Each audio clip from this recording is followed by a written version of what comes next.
Back to live show.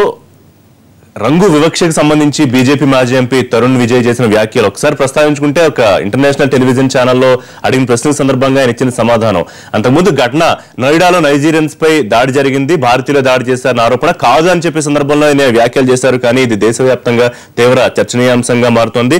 తమిళ, కేరళ, కర్ణాటక, ఆంధ్ర వారంతా నల్లవాళ్లే, జాతి వివక్ష కనుక ఫాలో అయితే మేము వాళ్ళతో ఎందుకు కలిసి ఉంటాం అనేది వారు చేసిన ఒక కీలకమైన కామెంట్. నల్లగా ఉండే కృష్ణుడిని కూడా మేము దేవుడిగా పూజిస్తాం. రుద్రరాజు గారు, గతంలో అనేక సందర్భాల్లో బీజేపీ నాయకులు, ఎంపీలు కాని వాళ్ళు, ఎంపీలు అయిన వాళ్ళు కొన్ని వివాదాస్పద కామెంట్స్ చేశారు. కానీ ఈ వివక్ష కామెంట్ ముఖ్యంగా దక్షిణ భారతీయుల్ని అవమానపరిచే విధంగానే ఉందా? పవన్ కళ్యాణ్ గారు దీని మీద చాలా ఆవేదన చెందుతూ ట్వీట్ కూడా చేశారు.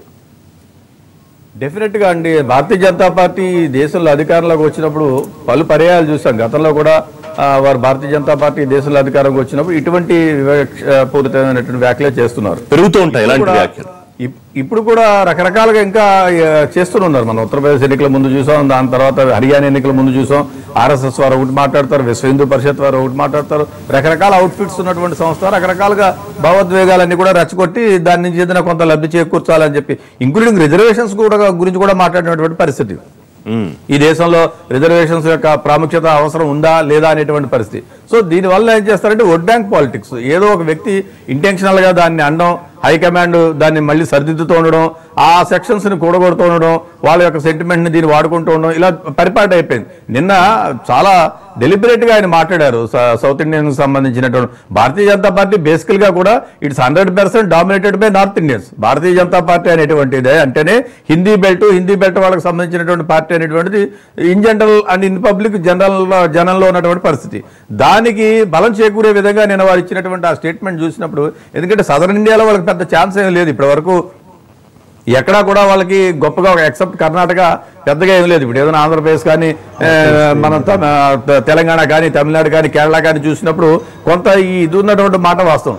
కానీ భారతీయ జనతా పార్టీలో సౌత్ ఇండియన్ లీడర్స్ ఏమైనా కొంచెం అక్కడక్కడ ఉన్నారని ఏమైనా వాళ్ళకి ఏమైనా బాధ అనిపిస్తుందేమో. మొత్తం మీద ఇంటెన్షనల్ గానే కావాలని ఇంటర్వ్యూలో చెప్పడం అంటే డెఫినెట్ గా అడిగినటువంటి ప్రశ్నకు సమాధానం చెప్పడం కానీ, లేకపోతే స్లిప్ అయినటువంటి పరిస్థితి అక్కడ కనపడలేదు. దేశం యొక్క వాళ్ళ యొక్క విశాల ప్రయోజనాలను దృష్టిలో పెట్టుకుని రూలింగ్ గవర్నమెంట్స్ ఈ విధంగా చేయడం వల్ల అనవసరంగా తారతమ్యాలు వచ్చి భేదాలు వచ్చేటువంటి పరిస్థితి ఉంటుంది. ఇది ఏ రాజకీయ పార్టీ చేసినా కూడా దాన్ని ఖండించాలి. ఎస్పెషల్లీ రూలింగ్ గవర్నమెంట్ లో ఉన్న వాళ్ళు సంయమనం పాటించాలి.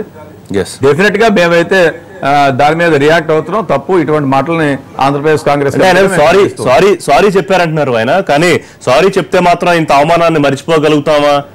గాయం చేసిన తర్వాత పవన్ కళ్యాణ్ ప్రతిసారి చెప్తారు, ప్రతిసారి అంటారు ఇది ఇంటెన్షనల్. ఇది ప్రతిసారి కూడా మీరు ఏ స్టేట్ ఎన్నికలు చూసుకున్నా, ఏ స్టేట్ ఇష్యూస్ తీసుకున్నా, బజరంగ దళ ఒకటి మాట్లాడుతుంది, విశ్వ హిందూ పరిషత్ ఒకటి మాట్లాడుతుంది, ఆర్ఎస్ఎస్ ఒకటి మాట్లాడుతుంది, లేకపోతే భారతీయ జనతా పార్టీకి చెందినటువంటి బాగా రైట్ ఫెనటిక్ లీడర్స్ ఉంటారు, వాళ్ళ ఎంపీలు వాళ్ళు కొన్ని స్టేట్మెంట్లు ఇస్తూ ఉంటారు. ఇప్పుడు ఈ విధంగా మాట్లాడడం, ఏదో సెక్షన్ కొంచెం మీరు డ్యామేజ్ చేయడం, మళ్ళీ సారీ చెప్పడం, ఇంత పెద్ద పార్టీ, వాళ్ళు ఇంత నీతి నిజాయితీ ఆనెస్ట్ ఇంటిగ్రేట్ అని చెప్పుకునేటువంటి పార్టీ, వాళ్ళ దగ్గర ఒక లైన్ అయితే ఉండాలి కదా.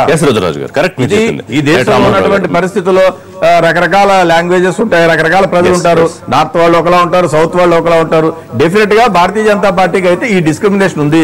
సౌత్ ఇండియన్స్ సో మనసులో ఉన్నదే బయటపడింది అంటారా రామ్మోహన్ రావు గారు?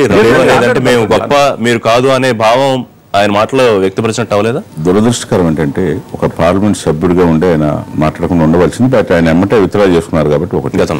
అయితే జనంలో కొంతమంది ఎడ్యుకేషన్ లో కూడా నార్త్ సౌత్ ఇప్పుడు భాష కానీ ఇవన్నీ కూడా ఫీలింగ్స్ తీసుకోవటం అనేది మంచి పరిణామాలు కాదు మనకి. అయితే కొంత ఎప్పుడు కూడా చిన్న చూపు చూస్తున్నారు అనేది ఎవరికి ఉండేది. ఇప్పుడు మనం ఉదాహరణ తీసుకోండి, మన రాష్ట్రంలో తెలుగుదేశం రాకముందు మనల్ని మద్రాసీలుగా పిలవబడేవాళ్ళు. అంటే అది వాడుక భాషలాగా అట్లా అలవాటు పడిపోయి అక్కడ గుర్తింపు లేదు. ఇప్పుడు తెలుగు గుర్తింపు వచ్చింది. అదేవిధంగా సౌత్ ఇండియన్స్ గుర్తింపు కూడా ఇప్పుడు, అందుకే తమిళనాడు తీసుకోండి, ఎంపీలు కూడా రాజ్యసభలో కానీ లోక్సభలో కానీ వాళ్ళు వేషధారణతో హిందీ అనేది అసలు ప్రసక్తి ఉండదు, ఓన్లీ తమిళ్. ఎస్, అది మస్ట్ అప్రిషియేట్ ఆ విషయంలో. అంటే అట్లానే వేరే వాళ్ళని కించపరచాల్సిన పని లేదు, వాళ్ళని దూషించాల్సిన పని కూడా లేదు. కానీ చిన్న చూపు చూడటం అనేది కూడా అది మంచిది కాదు. అది కొంతమంది భావంలో ఉన్నది. కానీ ఆ ఉద్దేశంతో ఆయన మాట్లాడాడు నేనైతే భావించడంలో, అది ఎవరు మాట్లాడినా మనం కూడా నార్త్ ఇండియన్ కించపరిచే విధంగా మనం కూడా మాట్లాడకూడదు. అందరూ అల్టిమేట్ గా కలిసిమెలిసి ఉండాలి. సందర్భాలు ఎప్పుడు అట్లా మాట్లాడలేదు, ఎవరు గుర్తులేదు. కాకపోతే కొంతమంది ఎడ్యుకేటెడ్స్ లో కూడా నాకు అక్కడక్కడ మాట్లాడినప్పుడు అంటూ ఉంటుంటారు, మన రెవెన్యూ నార్త్ ఇండియాకి, అంటే నేను పార్టీ లైన్ మాట్లాడుతాను. నేను ఒక ఆర్టికల్ కూడా చదివాను రామ్మోహన్ రావు గారు, 30% పన్నులు సౌత్ ఇండియా నార్త్ ఈస్ట్ కి కొంత మనం పెడుతున్నాము. నార్త్ ఈస్ట్ కి వీటికి వాళ్ళని ఇండియాలో భాగం అనుకుంటాకి ఈ డబ్బంతా తీసుకెళ్లి అక్కడ మనం పెడుతూ ఉన్నాము. మన అభివృద్ధి ఇక్కడ ఎక్కువ వద్దు, ఆ డబ్బు ఇక్కడే పెడితే అనేది కొంత ఉంది. అయితే నేను ఎకనమిస్ట్ కాదు, అంత ఆ సబ్జెక్ట్ మాట్లాడే కెపాసిటీ నాకు లేదు. కానీ కొంతమంది చాలా మంది ఎడ్యుకేటెడ్స్ కూడా నాతో మాట్లాడిన వాళ్ళు పారిశ్రామికవేత్తలు కానీ ఉన్నారు. ఏమని, సౌత్ ఇండియాలో ఇంత మనం రెవెన్యూ ఇస్తున్నాం, ఈ రెవెన్యూలు అంతా కూడా తీసుకెళ్లి ఇప్పుడు జమ్మూ అండ్ కాశ్మీర్ ఇండియాలో భాగస్వామ్యం అనిపించుకోవడానికి 1000 కోట్లు మనం పోస్తున్నాం. ఇష్యూ సాల్వ్ కావట్లేదు. అట్లాగే నార్త్ ఈస్టర్న్ స్టేట్స్ 7 రాష్ట్రాలు ఉన్నాయి, అక్కడ కూడా అనేది కొంతమందిలో ఉన్నమాట వాస్తవం. ఇది మంచిదైతే కాదు. ఎవరైతే మనం జాతీయ భావానికి మనం టాప్ ప్రయారిటీ ఇవ్వాలి, మన దేశాన్ని మనం గౌరవించుకోవాలి. ఎవరు మాట్లాడినా పొరపాటు అంటున్నాను, నేను మాట్లాడినా పొరపాటే. వారు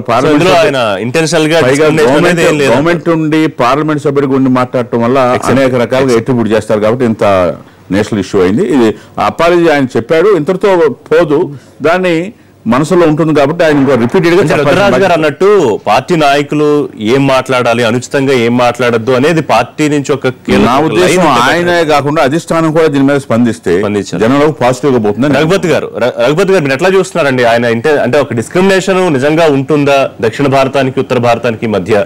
మీకు అట్లాంటి అబ్జర్వేషన్ ఏమైనా ఉందా?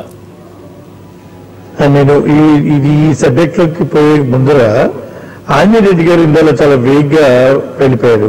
అందరూ చేస్తున్నారు తప్పులు, ఇది కూడా ఒకటి అనే దీంట్లో వెళ్ళినటువంటి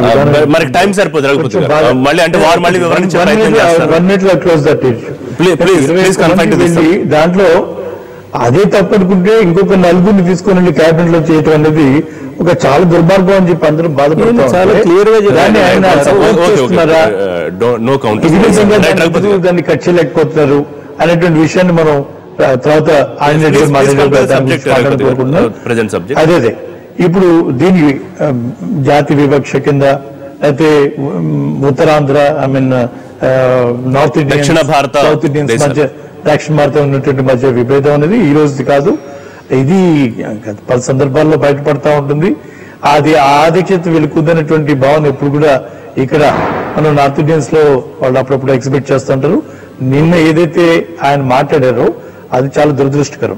అదే అంటే స్థాయిల గురించి చూస్తే నలుపు తెలుపులు అనేది మనకి విదేశాలకు వెళ్తే జనరల్ గా అట్లాంటి మాటలు కనిపిస్తాయి, కానీ స్వదేశంలోనే ఇలాంటి కామెంట్స్ రావడం మొదటిసారి అనుకుంటా.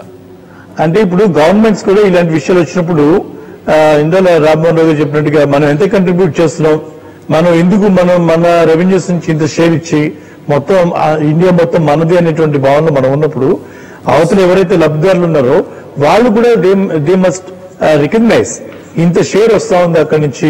లైక్ నార్త్ ఈస్టర్న్ స్టేట్స్ ఉన్నాయి, మరి అక్కడ చాలా బీదరికంలో ఉన్నటువంటి చాలా సమస్యలతో కూడుకున్నటువంటి రాష్ట్రాలు. మన సౌదరన్ స్టేట్స్ నుంచి మనం పంపించేటువంటి రెవెన్యూ వస్తా ఉంది, వాళ్ళందరూ కూడా ఒక సోదర భావంతో ఇస్తున్నారు అనేటువంటి ఆ మెసేజ్ ఎక్కడ కూడా కన్వే చేయడంలో సక్సెస్ గవర్నమెంట్స్ ఏ గవర్నమెంట్ ఉన్నా కూడా ఫెయిల్ అవుతుంది అనిపిస్తుంది. లైక్ ప్రతి వ్యవస్థ కూడా అంతే, జవాబుదారీతనం లేకపోవడానికి కారణం ఏంటంటే మనం ఇక్కడ కట్టేటువంటి ట్యాక్స్ ద్వారానే పోలీస్ వ్యవస్థ నడుస్తుంది, ప్రతి ఉద్యోగి కూడా దీని మీద నుంచి జీతాలు డ్రా చేస్తుంటారు. ఇవన్నీ వ్యవస్థలో మనం ట్యాక్స్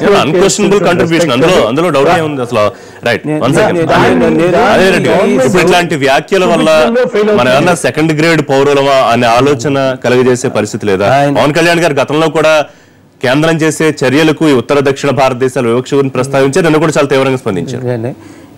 ఇది మీరు ఒక 15, 20, 25 సంవత్సరాల కిందట మాట్లాడాల్సిన మాటలు ఈ రోజు మాట్లాడుకుంటున్నాం. ఈ రోజు ఎక్కడ సౌత్ ఇండియా నార్త్ ఇండియా అది భౌగోళికంగా మనం మాట్లాడుకుంటున్నాం తప్ప ఎక్కడ సౌత్ ఇండియా తక్కువ. కేరళ, కర్ణాటక, ఆంధ్ర వారితో కలిసి ఆయన పేర్లు ఎత్తారు. నేను చెప్పింది నేను వస్తున్నాను సార్, ఆంధ్రప్రదేశ్ నుంచి మనం ప్రధానమంత్రిని ఇచ్చున్నామండి ఈ దేశానికి. మీరు గుర్తులేదో, ఆయనకు కూడా గుర్తుంది. ఆయన ఏం చెప్తున్నారంటే ప్రపంచంలో ఉండే మిగతా దేశాల లాగా ఇక్కడ వివక్షత లేదు, మేము రంగుతో సంబంధం లేదు, ఈ దేశం అంతా ఒకటే, దేశం సంస్కృతి ఒకటే, దేశ ప్రజలందరూ ఒకటే అనే కాంటెక్స్ట్ తోటి దక్షిణాది వాళ్ళు ఒకవేళ నల్లగా ఉన్నప్పటికి కూడా మేము అవన్నీ కూడా పట్టించుకో అందరూ కలిసిపోతాం అనే కాంటెక్స్ట్ లో చెప్పారు తప్ప అవుట్ ఆఫ్ కాంటెక్స్ట్ తీసుకొని మనం వ్యాఖ్యలు చేస్తున్నాం. రెండోది వారు స్పష్టంగా చాలా